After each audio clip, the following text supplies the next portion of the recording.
എല്ലാവരും പറയുന്നു നിങ്ങളുടെ ഫോൺ ഒരു രാത്രി മുഴുവൻ ചാർജ് ചെയ്യാൻ വെക്കുകയാണെങ്കിൽ നിങ്ങളുടെ ഫോണിന്റെ ബാറ്ററി ഹെൽത്തിനെ അത് ബാധിക്കുമെന്ന്. ഇത് ശരിയാണോ അതോ മിത്താണോ? ഇന്ന് നമ്മൾ ഇതിന് ഉത്തരം കണ്ടെത്തും. Hello, welcome back to our channel gadget for you Malayalam. ഇവിടെ നമ്മൾ നോക്കാൻ പോകുന്നത് ടെക് പരമായ കാര്യങ്ങളാണ്. Gadgets, tech myths, tips and hacks തുടങ്ങിയ നിങ്ങളെ ബാധിക്കുന്ന കാര്യങ്ങളാണ്. സോ വീഡിയോ തുടങ്ങാം. ഓക്കെ, അപ്പോൾ ഈ മിത്ത് പ്രകാരം പറയുന്നത് 100% ആയതിനു ശേഷവും ഫോൺ പ്ലഗ്ഡ് ഇട്ട് വെക്കുന്നത് ബാറ്ററിയെ നശിപ്പിക്കും എന്നതാണ്. എന്നാൽ ഏതാണ് ശരി അല്ലെങ്കിൽ യാഥാർത്ഥ്യം? നോക്കൂ, ലിഥിയം അയൺ ബാറ്ററികളാണ് മിക്ക ഫോണുകളിലും അല്ലെങ്കിൽ എല്ലാ ഫോണുകളിലും വരുന്നത്. സോ ഇതിനൊരു ചാർജിങ് സൈക്കിൾ ഉണ്ട്. ഇപ്പോൾ ഇറങ്ങുന്ന ഫോണുകൾക്ക് ട്രിക്കിൾ ചാർജിങ് പോലുള്ള സംരക്ഷണ സംവിധാനങ്ങളുമുണ്ട്. നമുക്ക് ഇതിനൊരു എക്സ്പെരിമെന്റ് ചെയ്ത് നോക്കാം. നമ്മൾ 2 ഫോണുകളാണ് ഇവിടെ എടുക്കുന്നത്, phone A, phone B. Phone A ഒരാഴ്ചത്തേക്ക് എല്ലാ ദിവസവും രാത്രി മുഴുവൻ ചാർജിങ്ങിന് ഇടാം. ഫോൺ ബി ദിവസവും 80% വരെ മാത്രം ഒരാഴ്ചത്തേക്ക് ചാർജ് ചെയ്യാം. ഞാൻ ഈ വീഡിയോ ഉണ്ടാക്കാൻ കുറെ സമയം എടുക്കുന്നുണ്ട്. So please like and subscribe.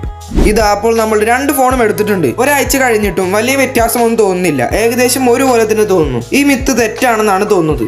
എന്താണ് ഈ മിത്ത് ഉണ്ടാവാൻ കാരണം എന്ന് വെച്ചാൽ, പണ്ട് സ്മാർട്ട് ഫോൺ കേരളത്തിൽ അല്ലെങ്കിൽ ഇന്ത്യയിൽ ഹിറ്റായി വരുന്ന സമയത്ത് അഥവാ ആൾക്കാർ ഉപയോഗിച്ചു വരുന്ന സമയത്ത് സാധാരണക്കാരൊന്നും ഉപയോഗിക്കാത്ത ഒരു സാധനമായിരുന്നു സ്മാർട്ട് ഫോൺ. പിന്നീട് കുറെ കഴിഞ്ഞപ്പോൾ എല്ലാവരുടെയും കയ്യിൽ ഈ സാധനം എത്താൻ തുടങ്ങി. ആളുകൾ വാങ്ങിക്കാൻ തുടങ്ങി. ഇത് ഇത്രയും വിലപിടിപ്പുള്ള സാധനമായതുകൊണ്ട് തന്നെ ഇത് കേടുവരാതിരിക്കാൻ പരമാവധി നമ്മൾ ശ്രമിക്കും. അപ്പോൾ ഉയർന്നു വന്ന ഒരു മിത്തായിരുന്നു ഇത്. പക്ഷേ ചില ആളുകൾ ഇത് ഇപ്പോഴും വിശ്വസിക്കുന്നു. പണ്ടത്തെ ഫോണുകൾക്ക് ചിലപ്പോൾ ഈ മിത്ത് ശരിയായിരിക്കാം, ചിലപ്പോൾ മാത്രം. പക്ഷേ ഇന്നത്തെ കാലത്തെ ഫോണുകൾക്ക് 100% ചാർജ് ആകുമ്പോൾ ചാർജിങ് സ്റ്റോപ്പ് ചെയ്യാനുള്ള ടെക്നോളജികളുണ്ട്. പക്ഷേ ഇങ്ങനെ രാത്രി മുഴുവൻ ചാർജ് ചെയ്യുമ്പോൾ ഫോൺ ചെറുതായി ഹീറ്റ് ആവാനുള്ള സാധ്യതയുണ്ട്.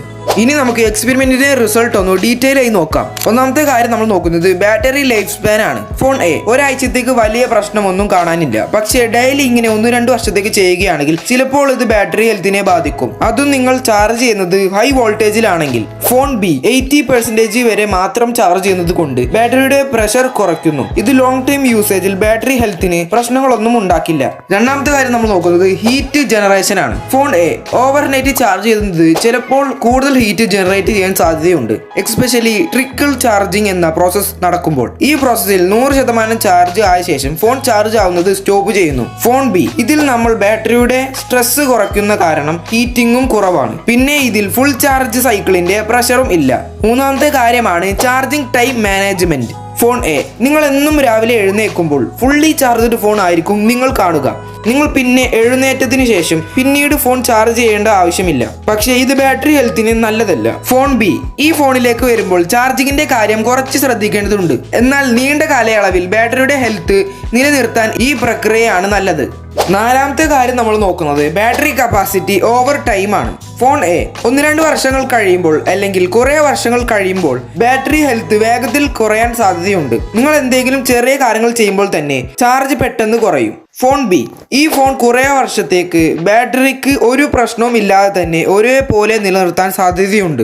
എൻ്റെ അഭിപ്രായത്തിൽ നിങ്ങൾ 80% വരെ മാത്രം ചാർജിങ് ചെയ്യുന്നത് ബാറ്ററിക്ക് നല്ല ഒരു കാര്യമാണ്. കൂടാതെ ബാറ്ററി ഹെൽത്ത് ഒരേപോലെ നിലനിർത്താൻ സഹായിക്കും. പിന്നെ നിങ്ങൾ ഓവർനൈറ്റ് ചാർജിങ് ഒഴിവാക്കുക. ഇത് നിങ്ങളുടെ ബാറ്ററി ഹെൽത്ത് സംരക്ഷിക്കും. എന്നാൽ നിങ്ങൾക്ക് രാവിലെ എണീക്കുമ്പോൾ ഫുൾ ചാർജുള്ള ഫോണാണ് സൗകര്യമെങ്കിൽ ഫോൺ എയുടെ രീതി ഉപയോഗിക്കാം.